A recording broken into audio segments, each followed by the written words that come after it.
मैं आपकी बात से सहमत हूँ। जब तक महिला सुरक्षा एक राजनीतिक मुद्दा नहीं होगा तब तक उस पर एक्शन नहीं लिया जाएगा। लेकिन आपकी इस बात से असहमत हूँ कि भारतीय जनता पार्टी को चुनाव में इसीलिए जिताया जाता है कि वो ध्यान नहीं देते या दूसरे मुद्दों पे फोकस्ड रहते हैं, इस बात से मैं बिल्कुल असहमत हूँ। आपको याद होगा 2017 का जब चुनाव हुआ था, उस समय उत्तर प्रदेश की स्थिति क्या हुआ करती थी? उत्तर प्रदेश की स्थिति ये थी कि बड़े शहरों के पास से, गांव छोड़ दीजिए, बड़े शहरों की सड़कों पर भी शाम को लड़कियां निकल नहीं पाती थी।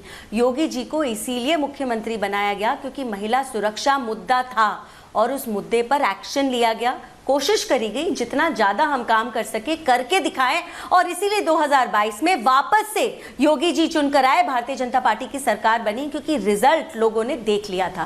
पहले की सरकार जो सपा सरकार थी और उसकी तुलना जब भाजपा की सरकार से की गई, सब लोगों को ये समझ में आया हमारी बच्चियां, हमारी महिलाएं सुरक्षित हैं भाजपा शासित राज्य में। हाँ, इसका मतलब ये नहीं है कि राम राज्य हम ला पाए हैं, हम उसके लिए काम कर रहे हैं, ये सच है।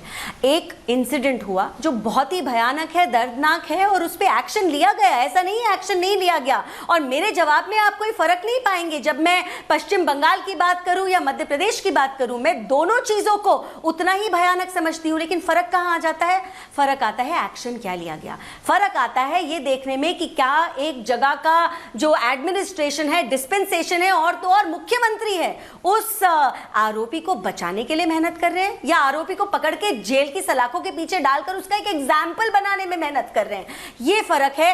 एंड ये जो फर्क है, इससे मुझे प्रॉब्लम है। मैं आपसे पूछता हूं, उज्जैन में क्या किया मुख्यमंत्री? मेरे देश में अलग अलग प्रदेशों में जो दूसरे पॉलिटिकल पार्टीज हैं, उनका आपको मैं रिएक्शन गिनवाती हूं। नहीं, मेरे को पता है रिएक्शन मैम, मेरे को पता है, जनता को पता है, प्लीज गिनवाइएगा, बट ये भी साथ में गिनवा दीजिए कि उज्जैन में क्या किया। प्रियंका गांधी कहां थी भाई? हाँ बिल्कुल कहां थी, तो वो पूछती है कि आप कहां थी? आप गई कलकत्ता नहीं, आपका स्टेट यूनिट गया था। अभी मैं बोलूंगा प्रियंका भारती जी से या फिर समाजवादी पार्टी की प्रवक्ता से, तो वो बोलेंगी कि बीजेपी के कौन से नेता गए, उनका तो स्टेट यूनिट था क्योंकि उनके स्टेट की राजनीति थी। अभी आप सुनेंगी ये, अभी आप सुनेंगी प्रियंका जी इसमें जाति लाएंगी। मैं जितनी बार भी रिक्वेस्ट कर लूं but she will get it, I know. But मैं आपसे ये कह रहा हूं, सुनिए मेरी बात चारू जी। मध्य प्रदेश में उज्जैन में सरेआम हुआ, आपकी पार्टी ने क्या किया? आपकी सरकार है, बीजेपी की सरकार है, आपकी सरकार ने क्या किया? देखिए, सबसे पहले तो सबको ये पता होना चाहिए, आरोपी भी और उस इंसिडेंट का, उस भयानक इंसिडेंट का वीडियो बनाने वाला भी, दोनों आज जेल की सलाखों के पीछे हैं। किसी ने उनको बख्शा नहीं, किसी ने उनको बचाया नहीं, इर्द गिर्द की कहानियां नहीं बनाई गई, इधर ट्रांसफ़र करा उधर ट्रांसफ़र करा, ये सब नहीं हुआ। एंड रिजल्ट ये है कि आज वो सारे ही लोग जो इस इंसिडेंट में इन्वॉल्व थे, वो आज जेल की सलाखों के पीछे हैं। और वो पुलिस एडमिनिस्ट्रेशन ने किया, वो पुलिस एडमिनिस्ट्रेशन जो सरकार की, राज्य सरकार के अंडर आता है। आप मुझे बताइए, राज्य सरकार ने क्या एक्शन लिया केरल के अंदर?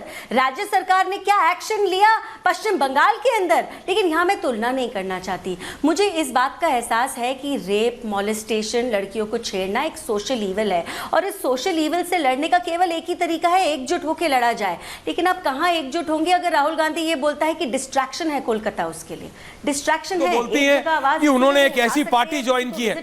चारू जी, आप ये कह रही हैं, लेकिन पूर्व रेसलर विनेश फोगाट जो अब कांग्रेस की नेत्री हैं, वो कह रही हैं कि उन्होंने तो ऐसी पार्टी ज्वाइन की है, can I have visuals on air, sorry man I am speaking, Vinesh Phogat visuals. वो कह रही हैं उन्होंने तो ऐसी पार्टी ज्वाइन की है जो महिला सुरक्षा और सशक्तिकरण को बहुत सीरियसली लेती है।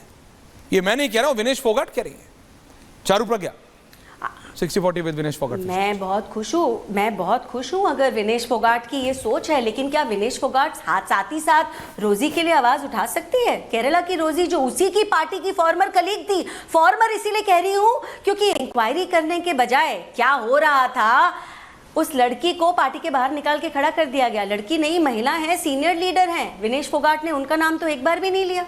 आपको चाहिए पर्सनल लेवल पे सपोर्ट, लेकिन आपको समाज में सुधार नहीं चाहिए। बड़े इजीली आप कहते हैं सशक्तिकरण की बातें हो रही हैं, लेकिन यहाँ पर काय का सशक्तिकरण? अगर केवल आप अपनी बात करती हैं, आपने बाकी लोगों के लिए तो कोई आवाज नहीं उठाई। मैंने तो इनके मुंह से एक बार नहीं सुना पश्चिम बंगाल में क्या चल रहा है। अरे घर घर के लोग आज भी सड़क पर बैठे हुए हैं क्योंकि उनको इस बात से परेशानी है कि कोई भी सुरक्षित नहीं है। एक मुख्यमंत्री महिला होने के बावजूद भी आज स्टैंड नहीं ले पा रही है, चिट्ठी लिखती हैं केवल केवल चिट्ठी लिखती है, ये उनका एक्शन है। आज भी मैं पूछना चाहती हूँ, जिस रेप को गैंग रेप का करार दे दिया गया है, किसी दूसरे अक्यूज का आपने नाम तक सुना? नाम तक नहीं सुना, क्योंकि कवर अप करा जा रहा है। देखिए, इस चीज के खिलाफ आवाज उठानी है। और विनेश जी, मैं आपसे रिक्वेस्ट करूंगी, आपने देश का नाम रोशन किया है, आज आपने एक पॉलिटिकल पार्टी ज्वाइन करी है। पॉलिटिकल पार्टी तो समाज का काम करने के लिए ज्वाइन करी होगी ना। समाज का काम केवल अपनी आवाज उठाना नहीं है, दूसरों के लिए आवाज उठाना है। उठाइए ना आवाज, रोजी का नाम लीजिए। अगर आप में हिम्मत है, जाके प्रियंका गांधी को बोलिए मैं भी लड़की हूं और रोजी के लिए लड़ सकती हूं। जिस दिन आप ये कहेंगी, उस दिन मैं इन सब बातों का जवाब दूंगी। नेहा जी आ रहा हूं, नेहा यादव जी को लाइए। समाजवादी पार्टी, नेहा यादव, प्रियंका जी, ममता काले जी आ रहा हूं इन एग्जैक्टली 30 सेकंड्स। अंबर जी आ रहा हूं। मैं पहले जरा ये पॉलिटिशियंस को सुन लूं जरा। नेहा यादव जी समाजवादी पार्टी की प्रवक्ता है। नेहा जी, आपने सुना चारू प्रज्ञा जी को, मैं आपकी प्रतिक्रिया चाह रहा हूं। बृजभूषण शरण सिंह ने आज बोला है, क्योंकि आप समाजवादी पार्टी से आते हैं, यूपी से हैं, हालांकि इससे कोई फर्क नहीं पड़ता, लेकिन कांग्रेस कहती है आजकल कि कश्मीर के लिए पूरा देश बाहरी है, तो इसलिए आपके लिए बाहरी मुद्दा नहीं होगा ये। बृजभूषण शरण सिंह प्रेस कॉन्फ्रेंस कर करके हमारी भी रिपोर्टर से बात की, एंकर से बात की, बोल रहे देखो मैं तो कह रहा था कांग्रेस पार्टी, ये सब इंडिया गठबंधन का षड्यंत्र था बृजभूषण शरण सिंह के खिलाफ। बृजभूषण शरण सिंह को फंसाने के लिए ये किया गया था। मैं कह रहा हूं, जब पॉलिटिकल पार्टीज महिला सुरक्षा को लेकर मैनेजमेंट करने लगेंगी, वो आप हो या बीजेपी हो, कांग्रेस हो या कोई और पार्टी हो, तो महिला सुरक्षा विल ओनली बिकम, मतलब वो बहुत सीरियस इशू नहीं बचेगा। जैसे ही मैनेजमेंट शुरू हो जाएगा उसको लेके।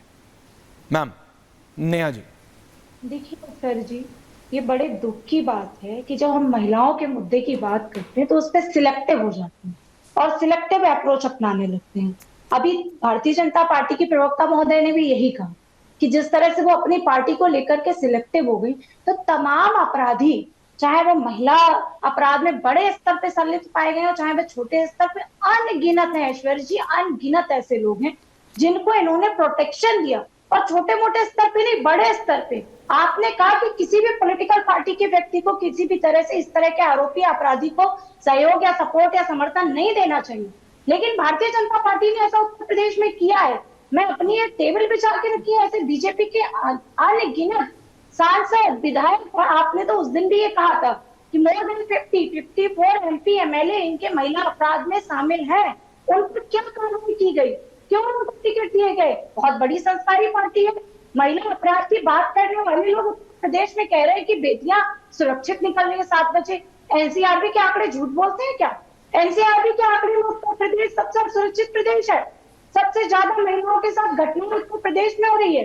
ये एनसीआरबी के आंकड़े कह रहे हैं। इनका कोई भरोसा नहीं है, लोग झूठा भी ठोक सकते हैं। क्यों? क्योंकि इन्हें अपनी सरकार के कार्य कारनामे को ढकना है। ये कुलदीप सेंगर को भी झूठ कह रहे थे कि उसको बचाने के लिए उसकी बेटी प्रियंका जी को बुलाइए। पर आपके ऑडियो में कुछ गड़बड़ है, क्यों? मैं चेक करना चाहता हूं। नेहा जी का ऑडियो ठीक है। कॉलेज के अंदर मसाज कराई, पूछिए कैसे सरकार ने उसका मुकदमा किया, आखिर क्यों लिया? देखिए नेहा जी, सीधा सीधा मैंने तब भी पूछा था, आज भी बोल रहा हूं, इतने गंभीर आरोप लगने के बाद भी बीजेपी को, चारू जी आप बोलना तो चाह रही हैं, लेकिन मेरा सवाल सुन लीजिए, बीजेपी को तब भी दर्शकों, गोंडा से बृजभूषण शरण सिंह के परिवार के अलावा कोई और नहीं मिला था, उनको टिकट नहीं दिया था क्योंकि उनके बड़े बेटे प्रतीक तो ऑलरेडी एमएलए हैं, तो छोटे बेटे को सांसद बनाया। बीजेपी को देखिए गंभीर आरोप थे, आज भी बीजेपी, मैं समझ रहा हूं मैम, आपकी आवाज थोड़ी सी हो रही है, मैं थोड़ा आपका ऑडियो चेक कर रहा हूं, मैं आपका पॉइंट समझ मैं समझ गया नेहा जी, लेकिन आपका ऑडियो रीचेक हो रहा है, आपके ऑडियो में दिक्कत है, प्लीज समझिए। मैं सिर्फ इतना कह रहा हूं दर्शकों, ये बात रियलिटी है, गंभीर आरोप थे, लेकिन बीजेपी ने उससे थोड़ा सा किनारा करके वापस। प्रियंका जी, आपकी पार्टी अलग है क्या? आरजेडी अलग है क्या? लिस्ट में आपके भी सांसद हैं, आपके भी नाम है। आपका विनेश फोगाट पे क्या प्रतिक्रिया है वैसे प्रियंका जी?